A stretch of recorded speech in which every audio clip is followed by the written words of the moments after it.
in the uproar over the hustler. I got it on lock like up north, but much more. These rap niggas say they rolling on them wheels, but the only rolling they doing is rolling on a pill. They high, speaking of rolling, we a roll. You will see us get paper before you see us fold. Welcome to another episode of Maximilian Must Know. Today we're looking at our first fragrance from the house of Gap, the clothing retailer. I own two from this house, this one in Sunshine. So before we take a look at Soul, let's take a look at this very well-known house. Gap was started in 1969 in San Francisco by Donald and Doris Fisher. They wanted to capitalize on the counterculture theme of the time, and they opened their first store to sell records and Levi jeans. And at the time, all the Levi jeans they sold were priced at $7. The store was started with a mere $63,000 of capital, and in the first year, they had sales that topped $2 million. So they opened up a second store in San Jose. Within 3 years, they had 25 locations across the United States, and in 1974, they started to sell their own private line clothing.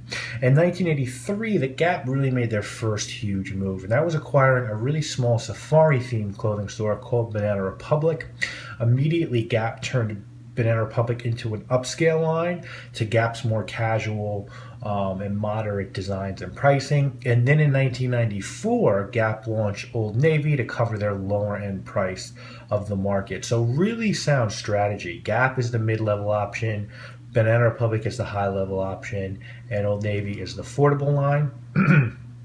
In 2006, they created a shoe store called Piperlime and an athletic store called Athleta in 2009, and I think those moves can be called questionable at best. As far as my relationship goes, I have no plans to purchase any more of the fragrances from Gap unless I can find grass for a fair price. Clothing-wise, I don't wear anything from them now, but definitely used to wear their jeans and stuff more so in grammar school. Once I got into high school, I kind of stopped shopping at Gap, but I actually will still get stuff from Banana Republic and have a few pieces from Banana Republic that I really love. Old Navy is an entirely another story, and I don't fuck with Old Navy at all. As of today, Gap has 3,100 locations all over the world, and they're known for memorable advertising and social activism. Their fragrances, as well as Banana Republic's, are made by Inter Perfumes. Their first 4 scents came out in 1994, and those were Grass, Day, Earth, and Heaven, and as of today, they've created 28 scents in their line. Now, Soul was released in 2012, and the notes on Soul are bergamot and sage at the top, violet leaf, ginger, ozone, and cardamom in the middle, vetiver and white amber in the base. I purchased this 30 ml from TJ Maxx for $10, but you can find this one online anywhere between $30 to $40 for 100 ml. Is it worth it? Talk about that in a second. Presentation-wise, box, Gap Soul, Man Eau de Toilette, shiny, sort of brown. You have, on the back it says clean citrus, fresh spice, rich woods, and warm vetiver, modern and masculine, some information, batch code on the bottom, Gap on the top. Bottle is really shiny, but a little translucent, so you can't see your juice level. Tap does have Gap engraved on the cap, and the bottle, the atomizer works really well. So it's actually, I actually really like this presentation. I have to say, I think the bottle is really cool, and I think the box is cool as well. Now, is this scent gonna blow your mind and change the way you view fragrances forever? No. But it's a really solid scent, and at that $10 price point, I think it's hard to do a lot better. It really opens up with 3 notes for me: bergamot, violet, and an ozonic note that's quite nice for a perfume at this price point. And those new notes sort of do come together to form a very pleasant, sort of clean, floral, and sweet accord. It's a nice opening. As I said, this is never going to blow you away, but it can really work in a lot of different situations and times of year. Middle stage of this scent gets a little bit of a cardamom kick with a bit of a green vibe from the vetiver. It becomes a little herbal at that point and dries down to a little bit of an amber scent, a little bit of vanilla, a slight bit of resin. It's very restrained and well blended, and I think it's better than a lot of other fragrances I've smelled from the Gap. Now, performance on this one, admittedly, is a bit lacking. It's about a 4-hour scent for me, and that's about the same amount of projection that I get, and the projection is pretty soft, I'm not going to lie.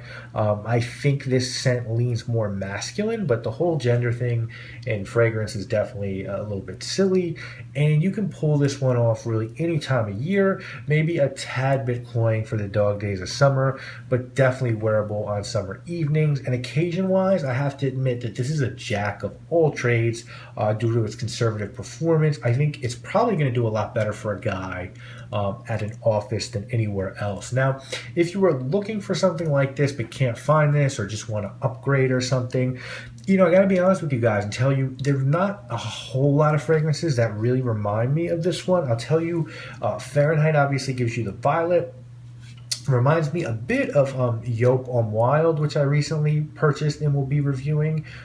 Also reminds me a little bit of 1 Million, but it's definitely a dialed down version of 1 Million. It sort of has that bubblegummy vibe that 1 Million has. And also, I have to say, Chromazaro sort of does what this one does, and it just smells good and it's fresh. If someone were trying to talk you into picking this one up, I think they would tell you it's cheap as fuck, it's fairly unique, and Gap scents do have a little bit of quality to them, and I think that's an undeniable fact. And this one's becoming harder to find, actually, and I think it's one of their better scents. So if you want something from Gap and you want something that is really wearable, this might be the one for you to go to. I think if someone were trying to tell you to skip it, I think, to use Fragrance Brothers' term, this one's definitely a little baloney cologne, and it's just nothing great. There are better colognes out there that you can spend your money on. So I'm going to give Gap Soul a 6.5 out of 10. I think that Gap took their best shot at making a clubbing scent, and while they didn't fall flat on their face, I do think they played it a little bit too conservative. I think if they had dialed up the notes just a bit, they would have had something really special, but they played it safe and produced a decent modern scent that gets the job done fairly well. In a big collection, it's too easy to lose this one and hard to justify wearing this, but it's still well done and definitely worth checking out. So guys, I hope you have enjoyed this review of Soul by The Gap. We'll be back next week with another review, obviously, and more videos. I am Maximilian. Hip-hop nigga, the opposite of neo-soul. Only thing saying is the pistol when I'm taking neo-soul. You aspire to get a chain that's glistening. I aspire to get a chain of businesses.